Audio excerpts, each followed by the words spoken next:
Alright, what is up, boys and girls? Welcome back to another video. As always, thank you very much for joining me. I am Crypto Maximalist. Please do like and subscribe. Leave a comment down below for the comment section. Really helps out the channel. Also, make sure to go down in the description and sign up for Blofin. They're offering some big sign up and competition bonuses in the description below. So go get involved with that. It's totally free to sign up.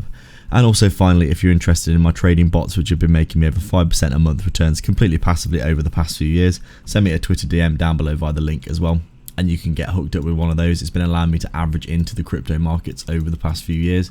And as you can see, we have been basically having a really nice uptrend for Ethereum ever since we came down into these bear market lows down here around that $1,000 area. I've been averaging into Ethereum and a bunch of other cryptos pretty much this entire time ever since 2022. So we've been coming down into this area here, and I've just been averaging into a very nice position on Ethereum for the long term. Recently I took a nice trade off of this trendline support here after that huge liquidation cascade that we did see to the downside. You can see the support, the huge extension away, and then coming down looking for support again. It coincides nicely with this area here around the 0.50 Fibonacci.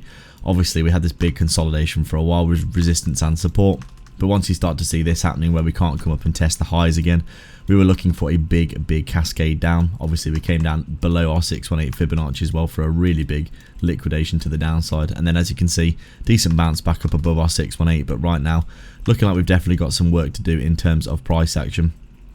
Looking like we might be breaking down, as I said in my previous videos, from this kind of ascending wedge formation, which could see you coming down and retesting down in towards this $2,000 level again, depending on where we go next for Bitcoin. We do need to see Ethereum doing some work to get back up to this previous level of support as resistance here in and around that $2,900, $3,000 area, because we haven't seen ourselves going up into this area at all yet, and we do need to see a retest of that, in my opinion, before we can make any judgments on the direction of the market for the long term.